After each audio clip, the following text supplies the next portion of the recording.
Hello, my name is E. This is the Testimonies From Nowhere podcast. In today's episode, we're going to be interviewing Doug Nelson. He's someone I met randomly over the internet by chance. I asked him to come on the show because I felt like he had a story to tell. If you feel like you have a story to tell, please email me. My email is in the description of this YouTube video. Before we start, I want to talk a little bit about the premise for this show. In my life, there are many things that have affected me. Small things, big things. Small things that have affected me in big ways and big things that have affected me in small ways. And all in between of that spectrum.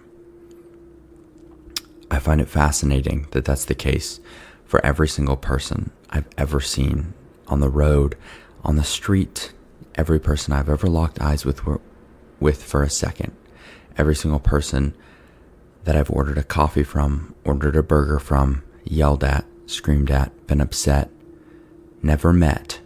Every single person has a story. The reason I started this is to document those stories. If you feel like you have a story, please reach out. Thank you and enjoy. Alrighty, welcome to the Testimonies From Nowhere podcast, the informal inauguration episode here with Douglas Nelson. Alrighty, awesome. So if you just want to go ahead and introduce yourself, where you're from, what you enjoy doing for hobbies, for work, and a fun fact about yourself. Let's see. Start myself off. I'm Douglas Nelson. I am from a sleepy little town in Texas called Lufkin. Lufkin. Kind of spelled like the tape measures. And if you know anything about the oil industry, they're the people that made the pump jacks that are seen all around the world. Let's see. Fun little fact about myself. I am a sucker for Sailor Moon. If you go to any of my social media stuff, you will see Sailor Moon plastered over everything. Let's see. Where do you want to begin? Well, I'll say, how would you describe yourself in 3 words? Oh, everything's bigger in Texas, including my waistline. Okay, okay. Yeah. I try to be jolly, and to a fault. Like, the next bigger person that would be as jolly as I am is Santa Claus. Okay. So you're number 2 in that rating. Yeah. Okay. Have a huge heart. I like to sit there and try to help everybody as best as I can. And kind of right now, I'm in a situation where I kind of need help. But we'll get to that, deeper into the podcast. Absolutely. So growing up, what was kind of a big thing that was like sort of a defining moment for who you are? What would you say? Let's see. The defining moment. Okay. Going up through school, I was, like everybody. Oh, they have a rough time in high school, or they have a rough time in grade school. Well, I had my fair share of rough time. And in junior high, I want to say about 8th grade, uh, I had a defining moment where I could have went good or I could have went bad. There was no in the middle. And this cheerleader by the name of Lamille Spencer gave me a spirit award at Junior High West. Went to the prep rally and she gave me a spirit award. And that was the defining moment because that day I was having a crappy day. And I was about to just sit there and flip tables and just start, screw everybody. And I went from pissed off and rude to, oh, someone actually cares about me. And I was like, wow, this is different. So it shifted the wind in my sails immediately. And I went to the side of good. I was sitting there like, okay, even in the worst conditions, you can find good in everything. Just because you lose sight doesn't mean that the wind ain't coming. It's true. And I continue that motto even to this day. Okay. And how long ago was that? Oh, that was about 1996. 1996. Okay. Yeah. I graduated in 96, 97. I graduated in, or no, no, no. Hold on. I graduated in 99. So 90, see, that was 5 years before 99. So about 94. Yeah. Okay. 1994. Yeah. So you said you're very much into Sailor Moon. Has that been something that you've always been into, or is this a recent development, or? Well, I've always been into like anime and stuff. And, at the time, that Sailor Moon was coming out, uh, we had, uh, the only time that you got anime during the 90s was when it was either an adult movie, which none of the adults would let you watch, or when it was like Fist of the North Star or Ninja Scroll, something that was like really adult. And if you got your hands on a copy, it was uh, the Lord of the Rings South Park version of finding an anime. It's like, oh, we can't let the kids have this copy of Backdoor blah blah blah 9. Right. And I'm kind of nerfing it so that way, I don't want to sit there and have bleep bleep bleep all over the place. But yeah, Oh, don't just worry trying to about it. clean. If you want to swear, feel absolutely free to. This is a fully your person is here. You're here to be your Yeah. person. I don't care about swearing. I don't care about getting monetized. I don't care about any of that. I care about hearing real stories. So if you want to say fuck, feel free. If you want to say shit, feel free. If you want to say piss, feel free. I don't care about Okay. Good. anything. Yeah. Well, Um, basically, it's like the, the backdoor, the backdoor sluts 9 episode, or where they mimic Lord of the Rings.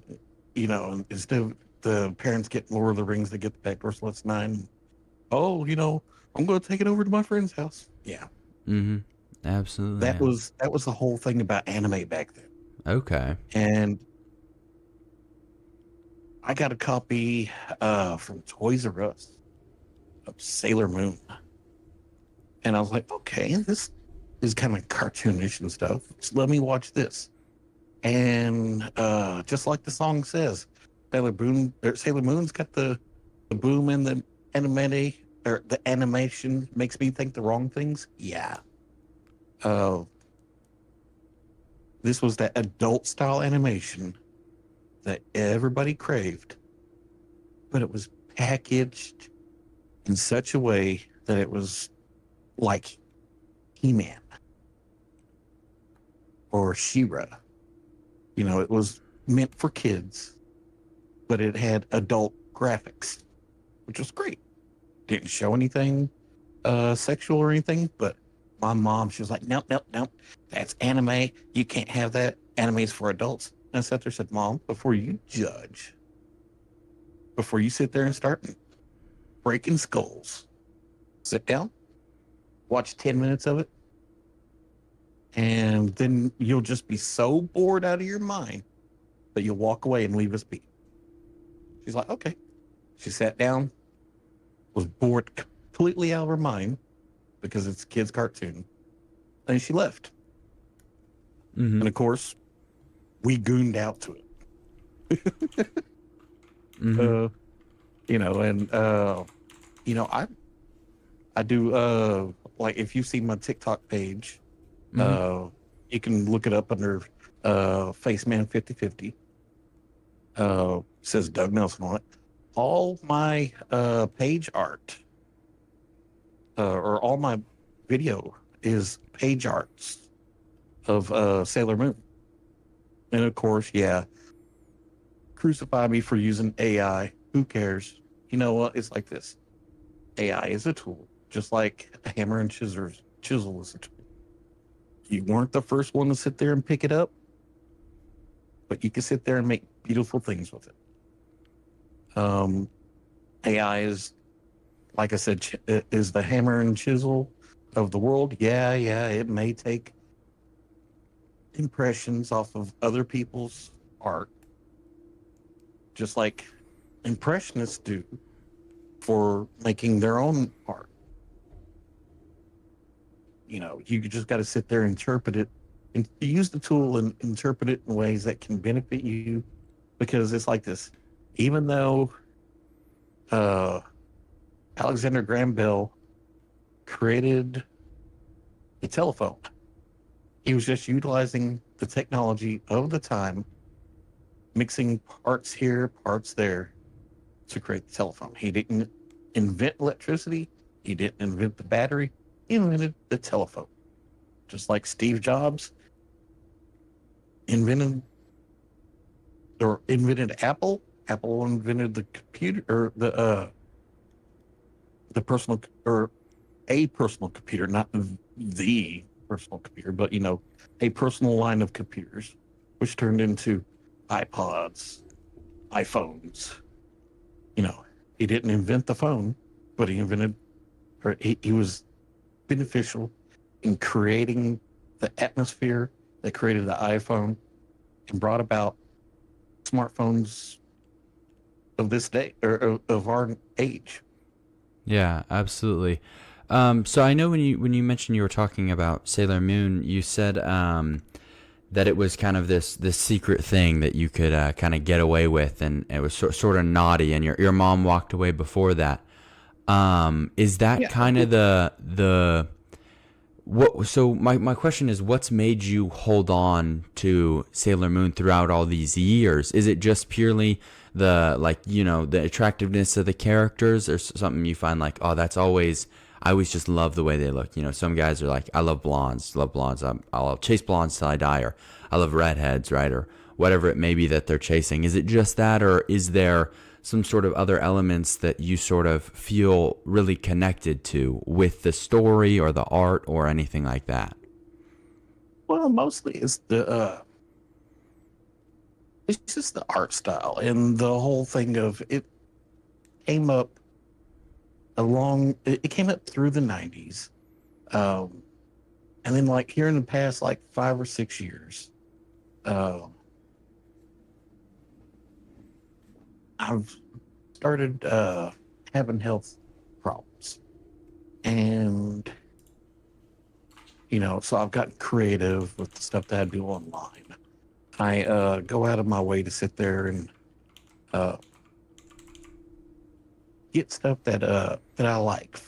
And the one thing that I've always wanted to do was to sit there and um,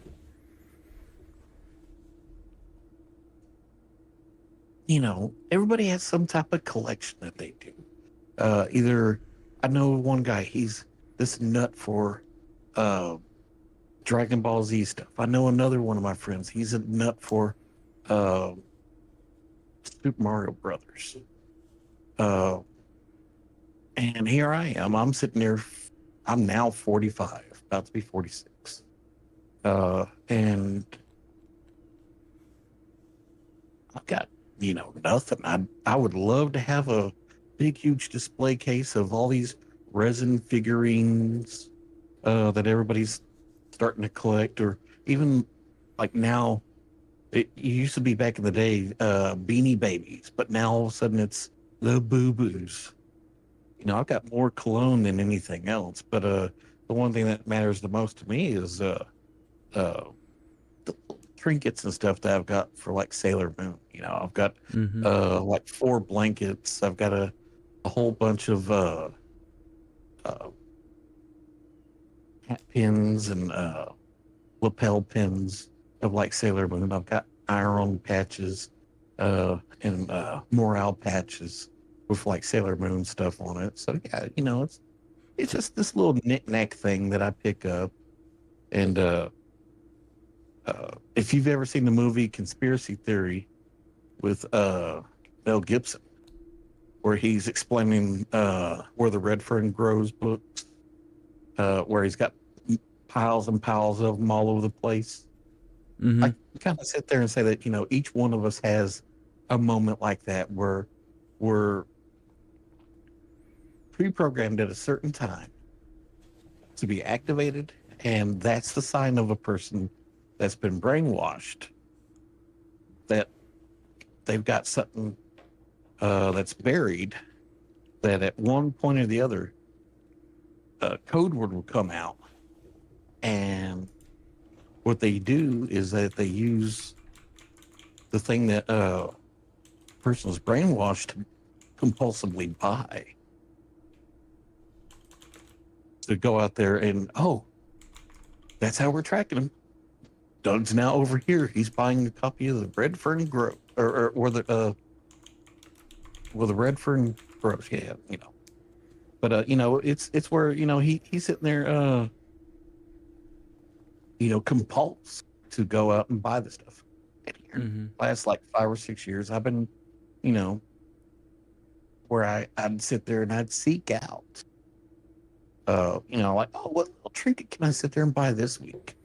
And my sister, she went on a vacation, and she picked up she saw a little Sailor Moon keychain. She's like, oh, yeah, he'd love this. So Mm-hmm. now I've got other people that just sit there and say, oh, I know what he likes. He likes this. Let's get this for him. So now I've conscripted other people to do my bidding.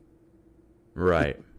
Absolutely, absolutely. So the art style is kind of the big thing for you that really that you hold on to. You think that's kind of the big thing that helps you, that you Yeah. enjoy the most, is the art style. Well, I mean, think of it like this. Okay, you're sitting there able to look at what amounts to uh, teenagers, or not teenagers. Uh, how can I say this without sounding like some weird pedo? Um, you can look at football cheerleaders, Dallas Cowboys or whatever. Yeah, Mm-hmm. Cowboys suck, but the Dallas Cowboys, they rock. You can sit there and look at cheerleaders and short skirts, uh, cheering for the crowd. Absolutely. And I guess you could kind of like link that back to that Lamille Spencer story. Like, yeah, just this cheerleader who set me on the right path, I guess. Now I've Yeah, also got absolutely. like family members that have passed away, that I never even got to grow up to even want to, you know, start collecting anything. So, I go out of my way to sit there and uh, pick up stuff. So that way, you know, I can sit there and hold that stuff for them. Okay. So you mentioned some health problems. You said that kind of prevent you from fully being able to kind of pursue this like collection of Sailor Moon, or bolstering your collection of Sailor Moon Yeah. doodads and trinkets and whatnot. So what kind of health problems are those, if you're comfortable getting into that? Yeah. Let's see. During COVID, which everybody can remember COVID, um, they were shutting down a lot of stuff. And I was the security guard up in Seattle. Um, and pretty much all that they wanted us to do was, an hourly patrol and then sit at a desk. Because everybody was just over exaggerating how dangerous COVID is. Mm-hmm. And now we know how dangerous. But, back then everybody was like, oh, no, no, you could die, which today, you know, it's questionable about how serious it really was. Mm. I'm not even going to sit there and deny or amplify the vaccine. You know, I took the vaccine because I needed to keep my job. Mm. I didn't really have a choice. It was either take the vaccine or get reassigned. And I've got a severely strong work ethic. And I respected my coworkers that took the vaccine. And I saw how very few workers were left to work that site. And I was like, I can't leave you guys to do this alone. Mm-hmm. So I took the vaccine to help my coworkers on that site. And my health effects don't have anything to do with the vaccine because the vaccine didn't do anything for me um, that I know of. I don't know if it has hindered me, but I do have breathing problems now. Um, but when COVID was over, I ended up getting reassigned anyways. Mm. So yeah, that wasn't the best, but it wasn't the worst thing that happened. I ended up because of being reassigned to a different site. Um, I got into a car accident on the way to work. Now I was not in uniform, so I didn't lose my job, but I was the roof of my car or my Ford Explorer was cut off, and they pulled me from the wreckage. They cut the doors of all the doors off my vehicle and pulled me from the wreckage. I spent one night in the hospital, and I had 13 stitches in my right or in my left arm, and my health started to decline from there. Not only that, I was down one vehicle, which means I had two others. I had a 78 F-250, which was my project truck.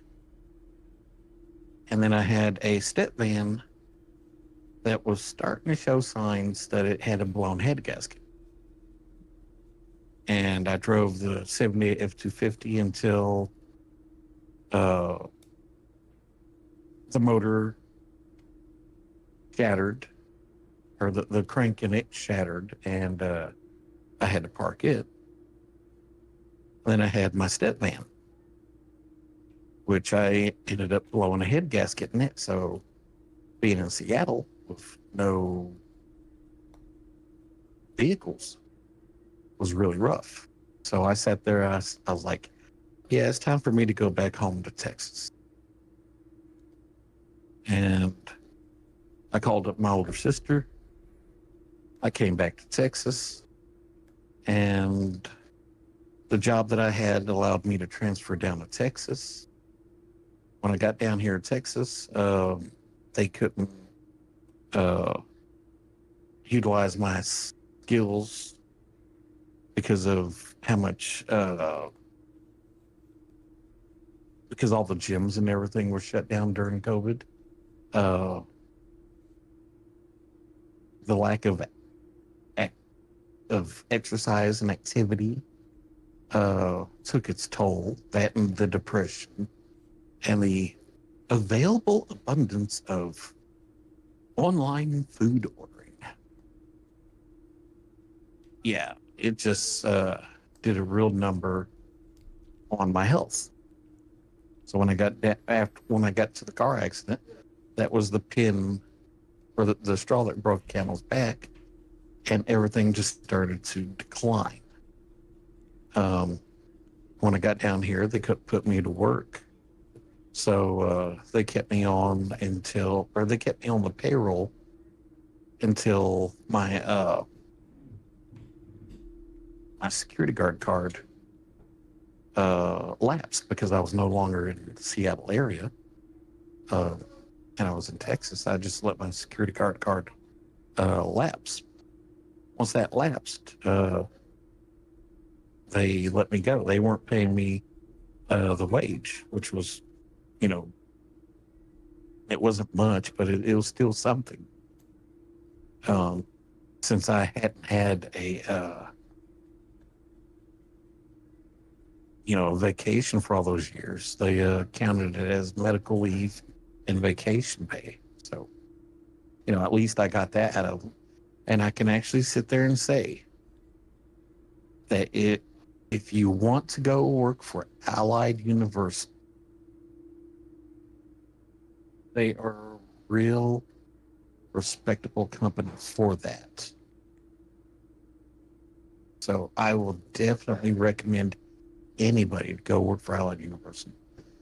Some of their sites are just atrocious. But but there's that one or two sites that you will work at,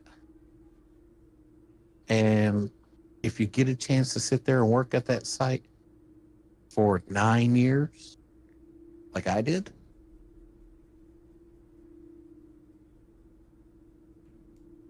you miss the people that you worked with, and you just got to remember the good times that you had there. And 9 years is a lot of good memories.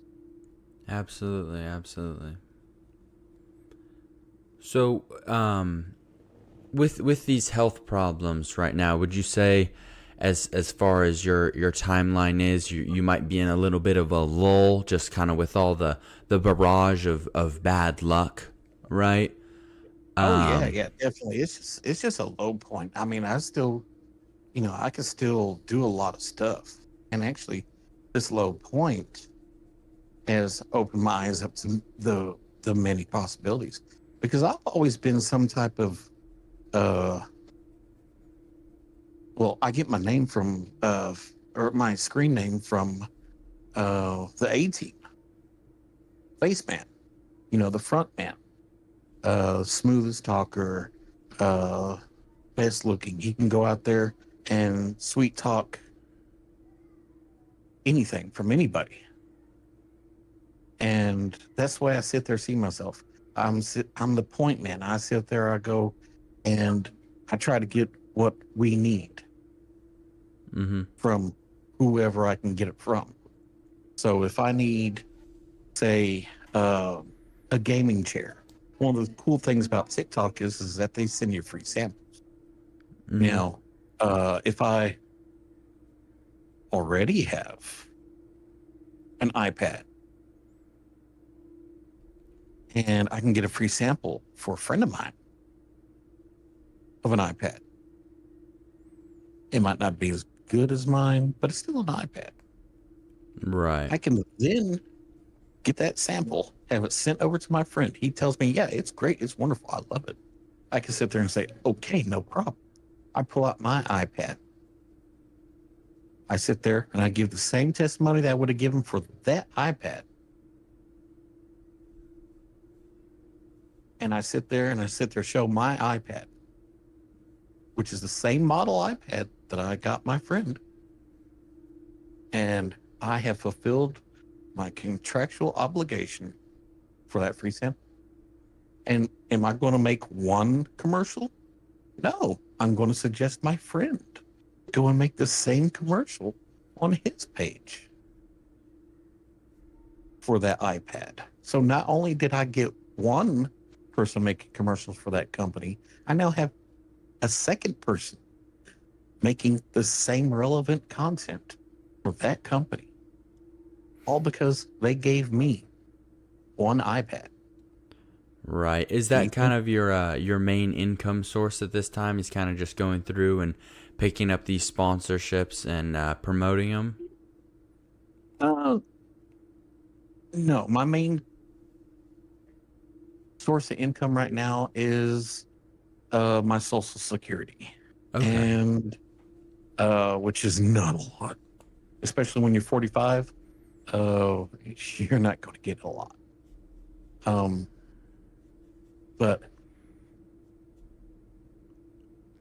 within the past 2 months, I've gained 1,000 followers on Right. TikTok, Mm-hmm. which is really good.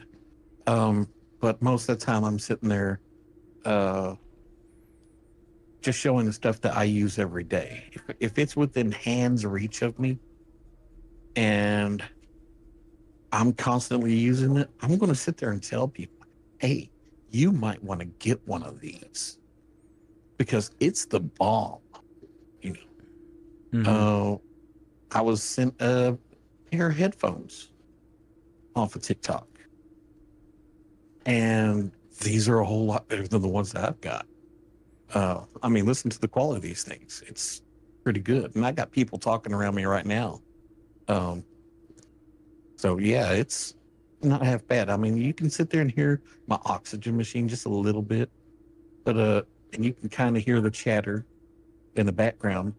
But for the most part, this is a really good headset. It's got noise. It's got a little bit of noise suppression. You know. So yeah, it's doing its job. You know, Absolutely. especially for a Bluetooth headset. Yeah, this is great. Um, I'm not going to sit there and plug it or anything, so you ain't got to worry about that. But you know, like I said, we can sit there and worry about, or I'll sit there and handle all the stuff on my end. You know. So, are you But still currently residing with your sister in Texas at this time? no, I am not. My brother-in-law and sister-in-law's relationship has been heavily disrupted by my declining health. Mm-hmm. Um, so much so that uh, I have fallen into depression, and I have because of the inability of me finding work, and uh, because of the fact that I woke up to go get an interview for my Social Security, and I stood up and stretched, and because I snored when I was asleep. Hey, right now I'm on the phone. I'm on the phone. Yeah, I'll talk to you in a minute. Yeah, because of the situation. Okay, because of the fact that I have sleep apnea and require a CPAP machine, which at the time I didn't even know what sleep apnea was. Because of that sleep apnea, I've been suffering, and I now require oxygen just to function. So I'm now oxygen dependent, and I have to have a machine so that way I don't stop breathing in my sleep, Mm-hmm. which sucks. Absolutely. However, Absolutely. however, when I got my Social Security, they back paid me to the moment that I received my Social Security, or that I filed for Social Security, which was great. The problem with that, and in the eyes of the United States government, that's great. You know, the problem with that, but the problem is that the United States government's like, okay, we're not going to sit there and give you Medicare for a year. I'm like, okay, I can handle that, or for a year and 3 months. So I sit there and I filed for Medicaid. At first, Medicaid's like, sure, no problem, no problem. until they got the receipts of what I had spent my money on, which was I paid my sister for back owed rent. I paid off some bills that I had to pay off. I paid on my student loan. I got a new iPhone because my old one was old. I didn't trade it in, so I still got it. And I got myself an iPad. And the state of Texas was like, yeah, we're not going to sit there and give you Medicaid anymore because of the fact that you've spent your money on things that you didn't need or didn't need for life. I'm sitting like, what do you mean I didn't need for life? Well, you should have sat there and bought yourself a hospital bed and all this other stuff. I'm like, well, that's what Medicare's for, or Medicaid's for. And as a matter of fact, here's the big kicker. Okay, the whole time that I was on Medicaid, they had me on WellPoint insurance, and in Corpus Christi, none of the doctors in the Corpus Christi area take WellPoint. So I couldn't get a doctor to see me. Now, because I had fallen and passed out, when I fallen and passed out, I broke my kneecap. And, it's healed now. Um, but being restricted to a bed for an entire year, having to rely on improvised uh, supplies that you've cobbled together from Walmart and Amazon and all these different places. You've learned to, what's the best quality for what's the best things, what's the best quality to do this, to do that. And when I was able to leave my sister's house, it was under uh, threat by my brother-in-law. And but because of that learning experience of cobbling together certain things, just sit there and make my living situation so much better to where I can do stuff. It helped with me being here where I'm at now. Now, the cool thing about uh, when you need help, that there are resources everywhere. You may not know about it because, you know, we're human. We're not supposed to know everything, but you can find a lot of information about things from this nifty little website that I suggest everybody go look up, called findhelp.org. Um, it is a organizational website that you can sit there, type in your zip code, and look up help for everything. Be it rent for your house, be it for what's going on in there? Be it for if you need a power bill, a water bill, a phone bill paid. There are places in your community that you can do that for. If you need a food bank, this place will have all the food banks listed. If it's kind of like the workforce center. If you need help finding a job, the workforce center is a good place. But also, if you need, uh, if you need food stamps or anything, you go there and they can help you get on food stamps. And here's the big kicker: if you need a pair of pants or a uniform, you can you can request help for that from the workforce uh, center or workforce solutions, and they will provide those. If you need uh, fuel vouchers for your car, just as long as you have insurance for your car, which unfortunately is the one hurdle that a lot of people looking for jobs can't show is the insurance for their cars. So you got to, if you can clear that hurdle, you can get fuel vouchers that will help you get around. Um,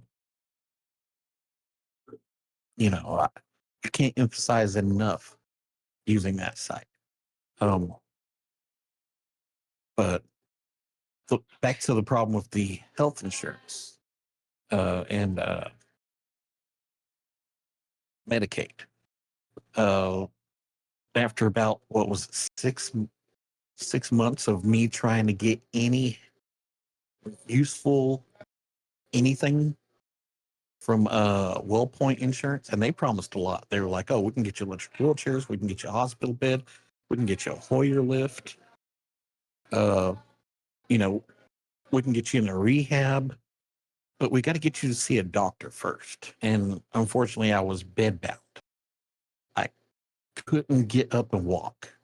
And the hospital they were supposed to get me a set of bariatric crutches, and they never got anything for me. Um, by the time that I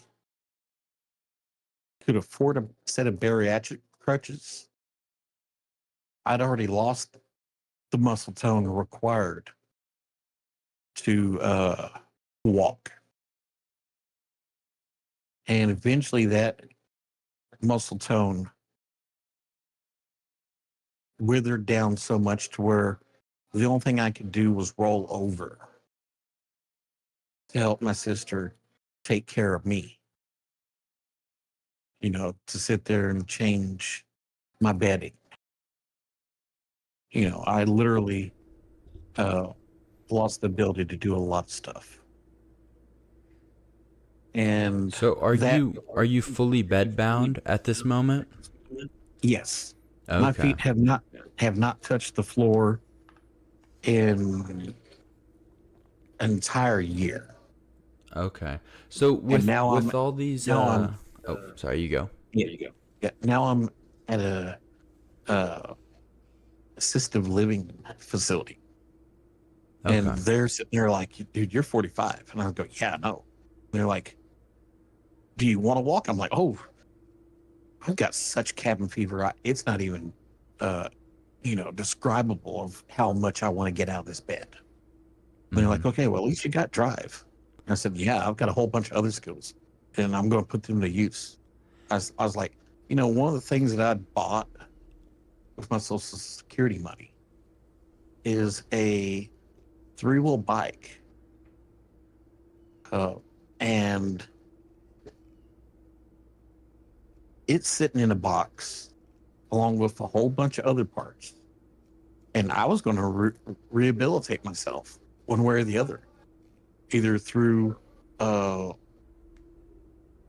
through Medicare and Medicaid or doing it by myself. I was going to do it. And right now, all that is in a storage unit, and it'll be shipped over to my dad's house. Now, the reason why I'm not staying at my dad's is he's staying at his brother's place. So yeah.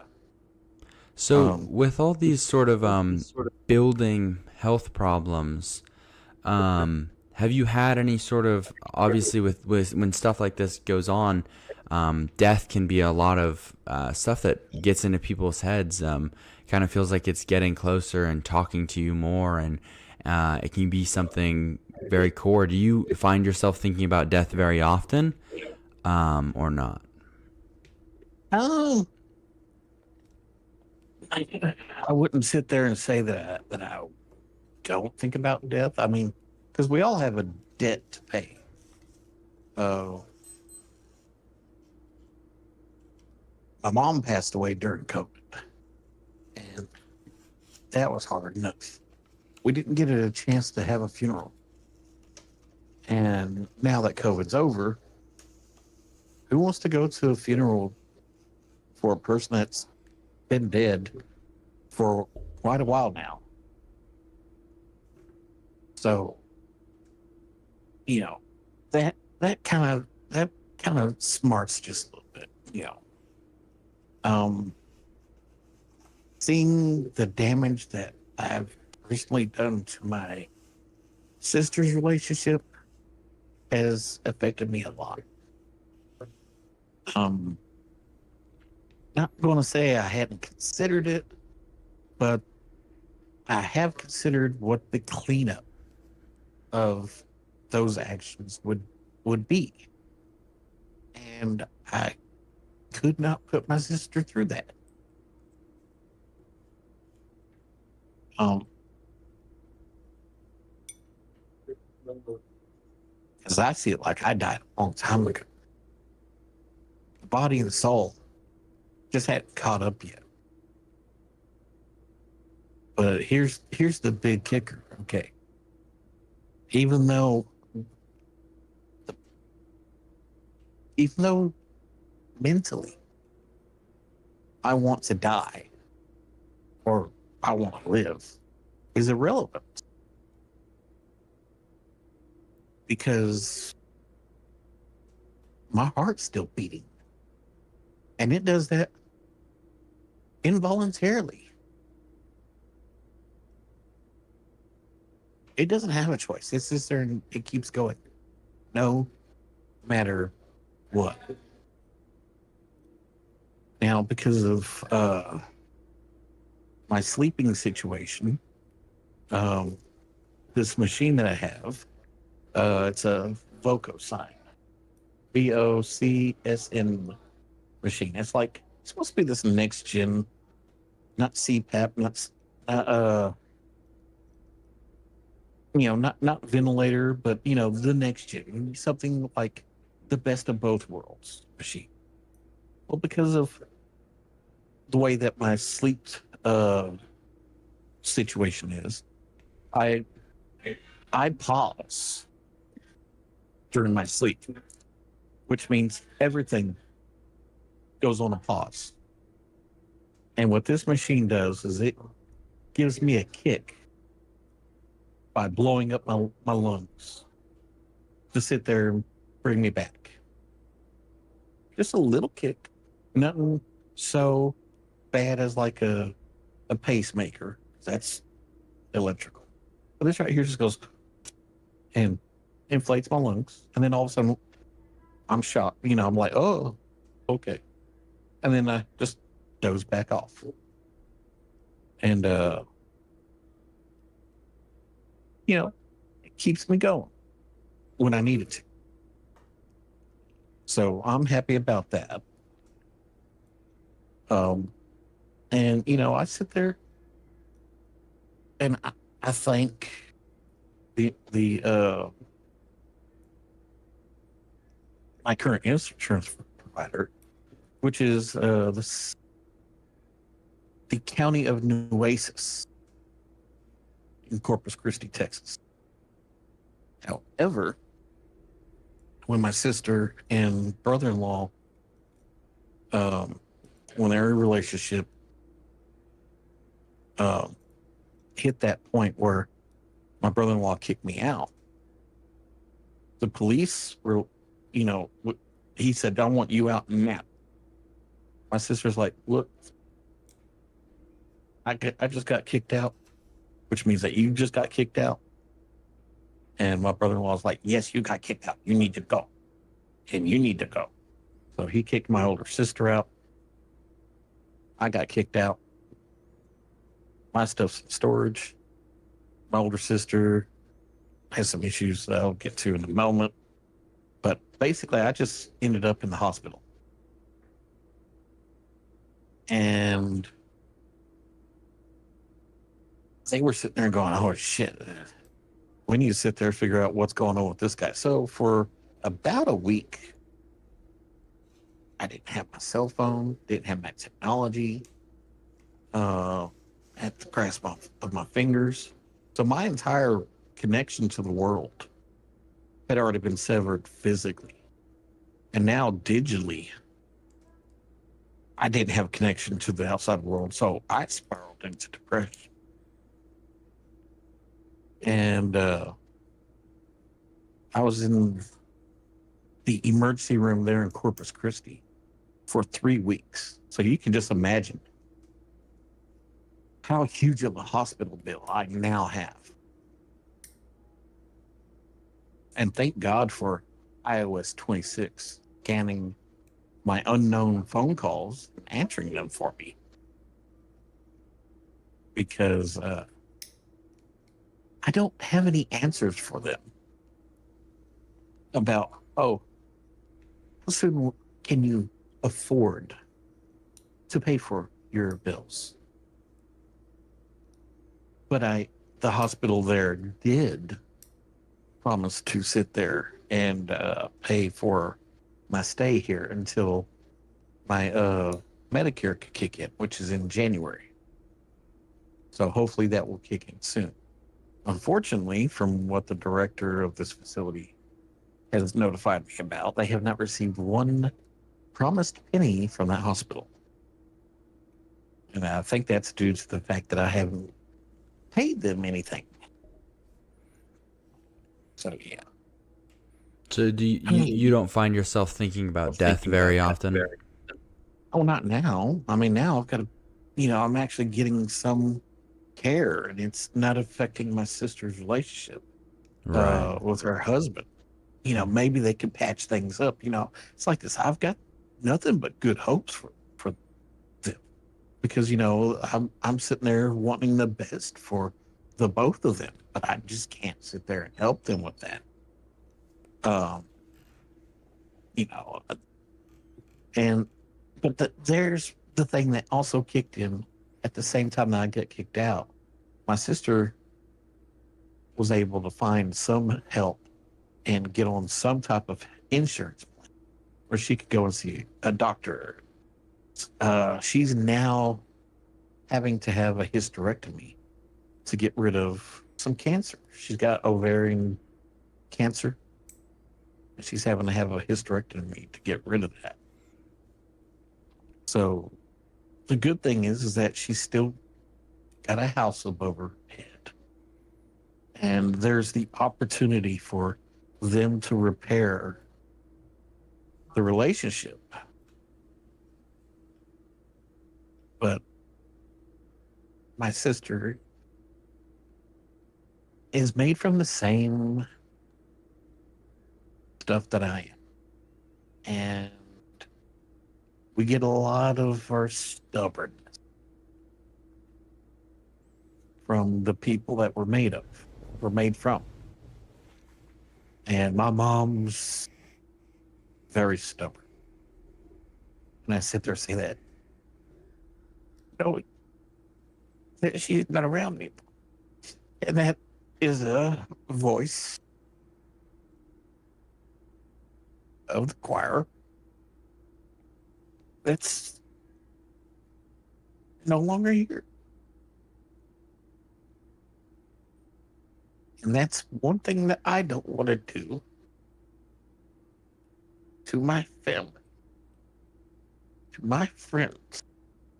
As long as I have the ability to live, I will try to strive to do better than what I currently am doing right now. And if I can find some way to help somebody, some way, and it cost me nothing to do that, then I will do the best that I can. And if it's from the lowest place in my life that I am, and I'm able to give somebody even the glint of a spark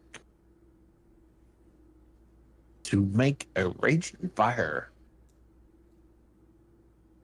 in their life, then I will do the best I can to make that fire the biggest fire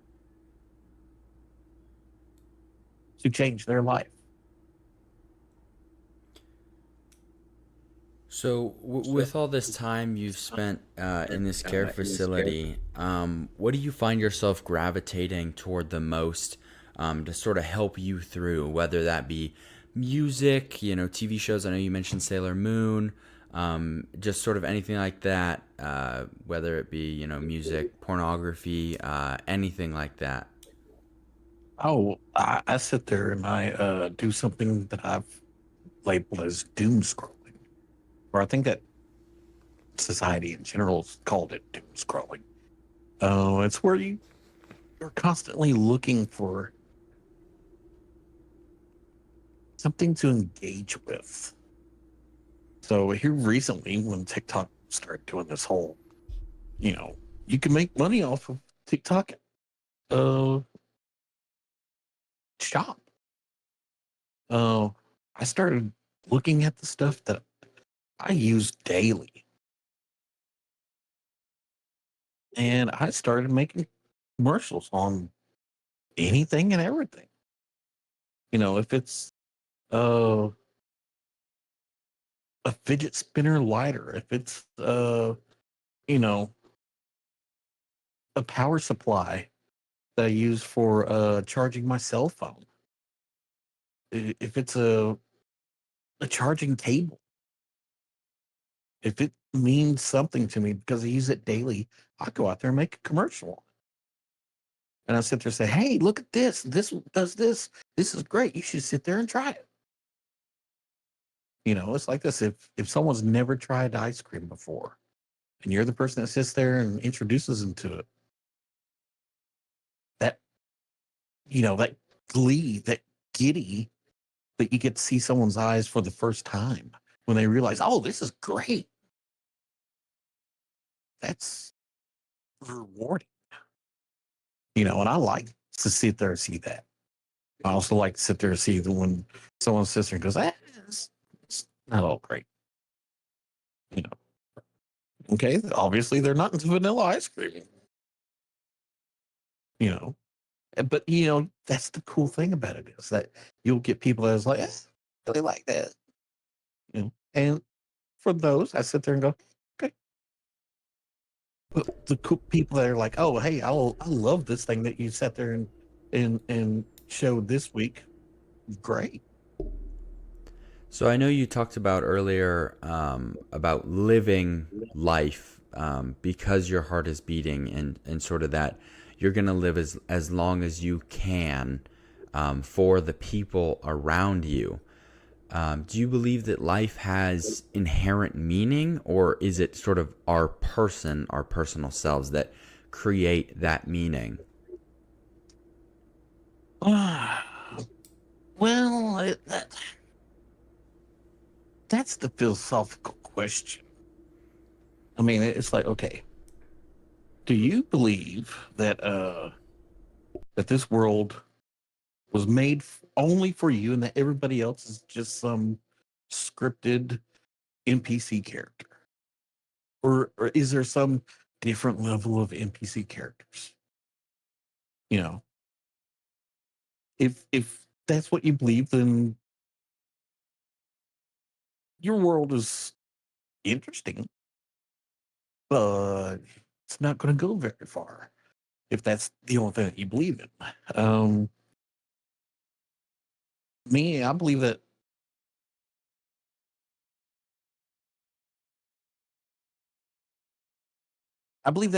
we're all the same conscious being. Because it's like, okay, when you go into a movie theater and there's a fire, or someone comes in and says, fire, where's everybody lead to first? Well, it's usually the exit that they came in instead of the fire exit, which is labeled right there. It's big huge sign that says exit. Instead of running for those exits, they run for the way that they came in, which is herd mentality. And so, do I think that we're all thinking the same thing? Yeah. Do I think it's a shared consciousness? Yeah, because even science sits there and shows that during 9/11, that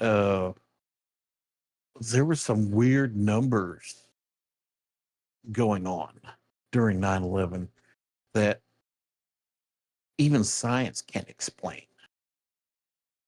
We got these number generators that create random numbers. And during 9/11, those number generators were generating uh, this about the same numbers all over the world, which was, you know, unheard of. It was, and it wasn't a random thing that, oh, well, this is happening here. And no, it looked like consciousness had synced all at one time where everybody's watching the same thing. And yeah, there was random people that were just too busy to sit there and look at TV and listen to the radio and sit there and see history happening right then and there. But during 9/11, everybody clicked. Everybody was shocked at that moment.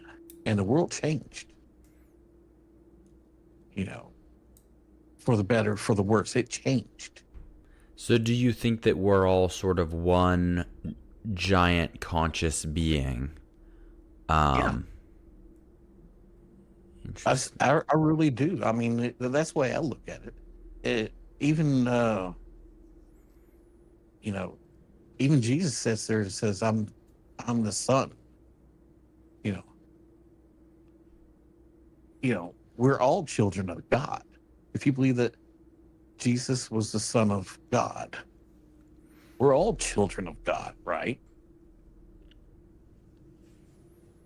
We're descendants of Adam and Eve, who was made by God. So that makes all of us children of God.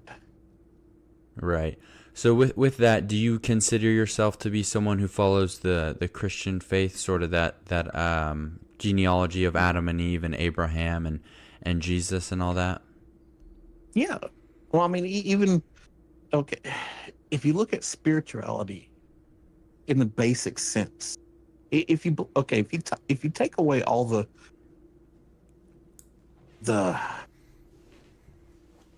if you take away all the rules that, or all the seasoning that have been added over the years of recorded history of man that we like to call this thing called the Bible.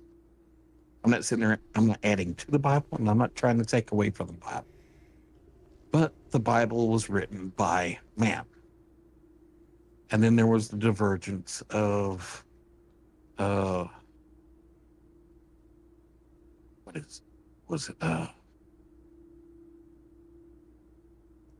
there was a divergence of Judaism and the Muslim faith. It Not Muhammad. I'm trying to think.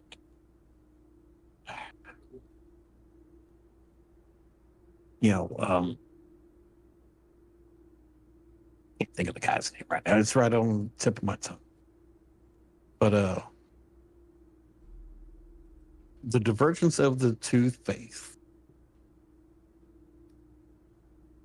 one going one way, one going the other. Abraham. You know, the splitting of the tribe. Okay, where you you get the Muslim faith, and you have Muhammad, or the Prophet Muhammad. No, sitting there, not trying to deny anybody or anything, but even the Muslim faith recognizes that Jesus was a person. If you look at the Chinese, even the Buddhists sit there and recognize that Jesus, they knew of him.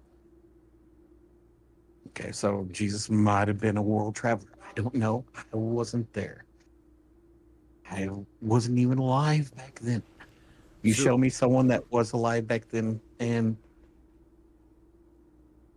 I'll take your word for it, so because I've never seen anybody with that you old. saying that you believe in this the Christian faith, right? Yeah. What do you think happens after we die? Do you think some people go to heaven and some people go to hell, or do you have a different idea of, or do you follow that sort of dogmatic theology?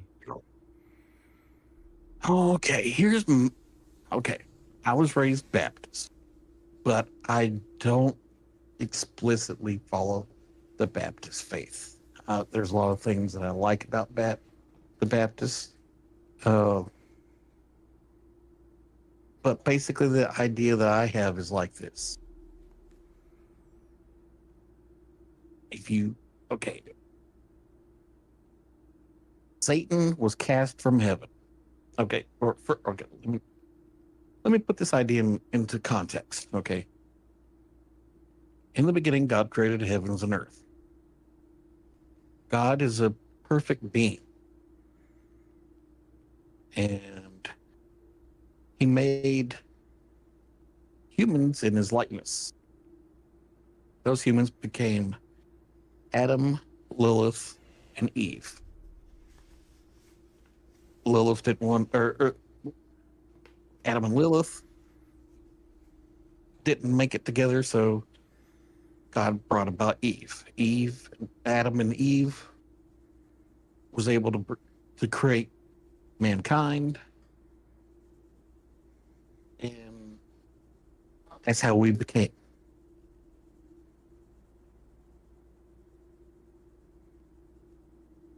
Satan, the devil, however you want to see him, was an angel, and he was cast from heaven to serve in hell. They,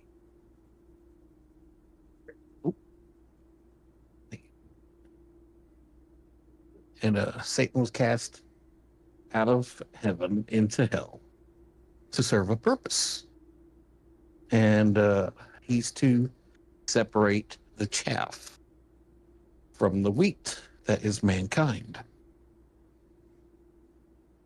because God is a perfect being.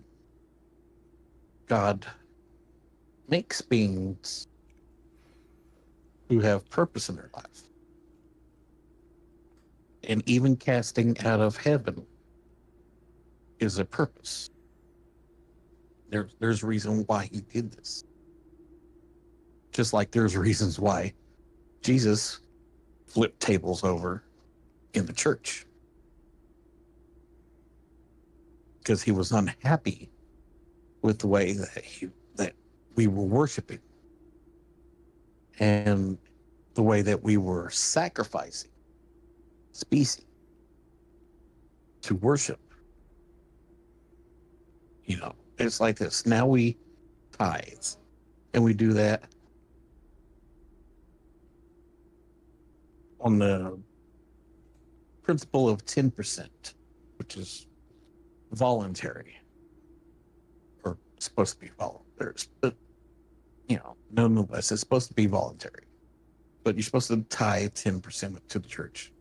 And the church is supposed to help the people. Even in the worst calamities, the church has gone out of their way to help as many people as they can. That's the reason why bread lines were formed. and an outreach and everything happened, even during the worst of the depression. Churches were the backbone of everything, and there's strength in the fellowship. There's strength in numbers. Um, you can do more with a multiple amount of people than you can with just a single person. There's a reason why there's so many people living at home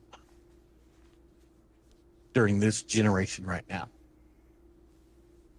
And that's because there's so much against a person. And that's the reason why parents today are keeping their doors open for their children, is because it's crazy out here. you know Right. but but So, it back to the whole religion thing. Okay. um when the devil is cast out, he's in hell, and he's now reigning over hell. The devil is the devil's called the light bringer. But here's the thing about the devil: if you deny your belief in God, but you recognize that the devil exists in retrospect, or it just by admitting that the devil exists, you admit to the existence of God. You might not accept God, just like you might not accept Jesus Christ as your Lord and Savior, but you at least acknowledge that God exists, because without God, there is no devil. Okay, now, because of that, and I'm getting really deep. Because of that, even fire, which casts light, if you shine a brighter light on fire, which casts its own light, fire will cast a shadow. That shadow is called infrared. And that's how we see infrared heat rising, is that shadow. Okay. Now, being in the brilliance of God, you can recognize the shadow of evil.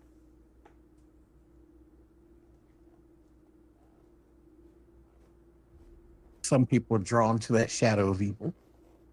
Other people are driven away by it, because you don't want to be in something hot. And, you know, it's like, have you ever been in Texas heat? It's revolting. right. If it's a cool summer day, great, wonderful. Parades, wonderful, wonderful. But if it's hot and sweltering, nobody loves that. You show me one person suffering out in the desert, dying from dehydration, and they're sitting there all like sparkles and glitter and like, no, you're not going to find that. They're dying of heat. So when you talk about people who are attracted to sort of the light of the devil, as you put it, is that sort of your belief on heaven and hell? Is some people would go down and be in hell with Satan sort of on a voluntary basis, and others would ascend to heaven as well on a voluntary basis? Well, yeah, I mean, people can be corrupted. I mean, there's no there's no. It's like the extreme of politics. I mean, you can have the extreme left, you can have the extreme right, you can have the center, you can have the Green Party, you can have the liberals. You know, there's there's different spectrums, just like a color wheel. There's different spectrums of different colors all around. Some of us are blind to those, or colorblind to those spectrums. Others recognize those spectrums immediately. So those people, you got to sit there and that are colorblind to those. You just got to try to help them out when you can, and but don't sink with the ship. Just like they sit there and say on airplanes, your mask on first, secure yourself before you help someone else. Because if you're drowning and you pass out, you're dead. So save yourself first, then go back after you catch a breath and save some others. And that's the best analogy that I can come up with. You know, uh, it's like a friend of mine once sat there and said, "Don't go and soul win in a motel because you might knock on a door and not like what you see, or you might knock on a door and get met with a shotgun." So beware of trying to go out there and convert people at the hotels and motels. And people have actually done stuff like that, stupid stuff like that. And I'll sit there, definitely point out some people at the Longview Baptist Temple, um, which is ironic because Baptists don't have temples. So, with all this being said, as we sort of kind of wrap this episode up, if there was one thing you'd like to be remembered as, what would you say that thing is?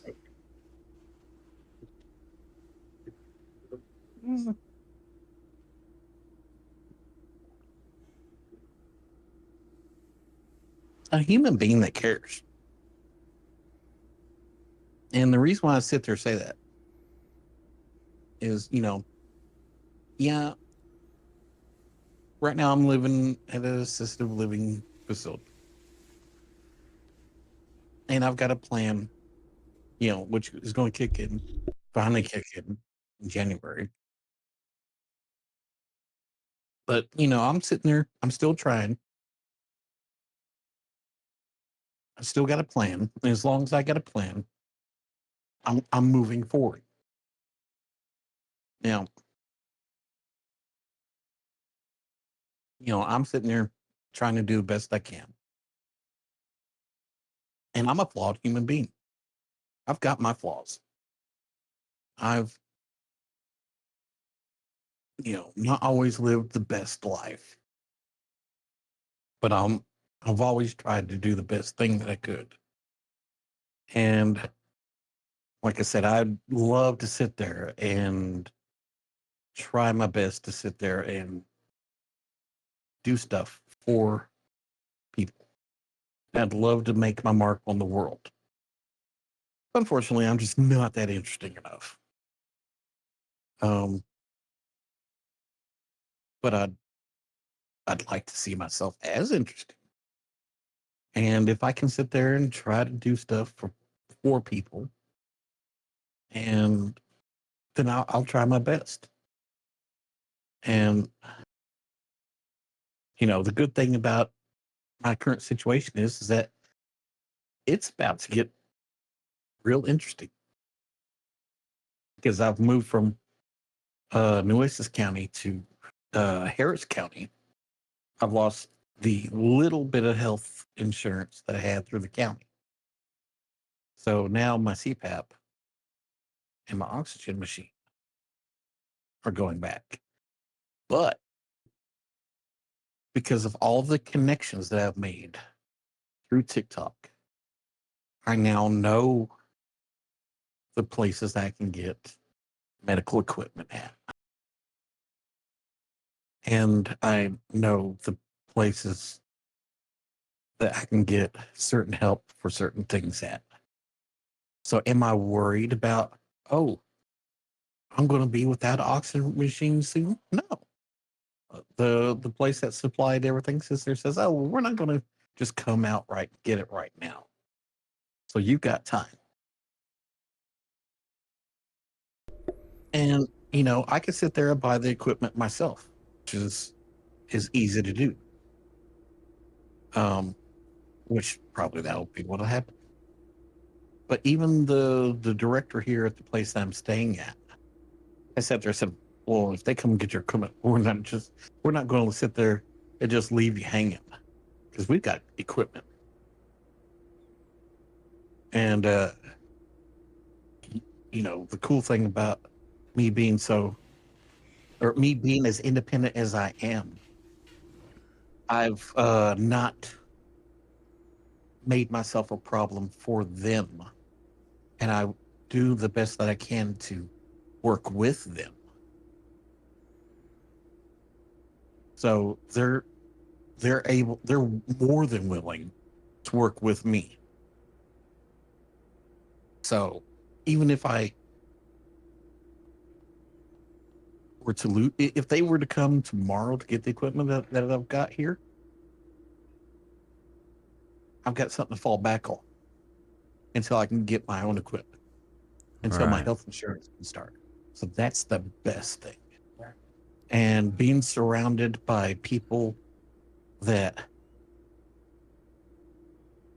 really like you because of your outgoing attitude and willingness to help others, even though you can barely help yourself, goes a long way. That's the one thing that that everybody needs to take into account, is that don't think of this as it's just your show. You life it, I think Shakespeare said it best. Life is, even Mark Twain said it. Life is a stage. We're all just an actor. So do your part. If you can sit there and make someone's life joyous, please do everything you can to do that. Yeah, and I think that's a wonderful note to wrap up on. It's been a pleasure talking to you. Um, absolutely. But I It's been a think pleasure talking to you too. You know, absolutely. if Um, there's anything that anybody ever needs, uh, go to findhelp.org. Look through that. Um, if you need help finding something and you happen to see my page, drop me a line. Um, I'm more than willing to help anybody. Um, Especially if it's not going to cost me a dime. And if it does cost me a dime, if it's like a couple of pennies for shipping and handling for stuff, I'll do it. I'll if you need me to type up a letter of recommendation for you, uh, I can sit there and do that too. It's like this. A little goes a long way. alrighty, thank you so much if you've made it this far. If you enjoyed, I would really appreciate it. If you like, comment, subscribe, tell me what you liked, tell me what you didn't like. Any and all feedback is welcome.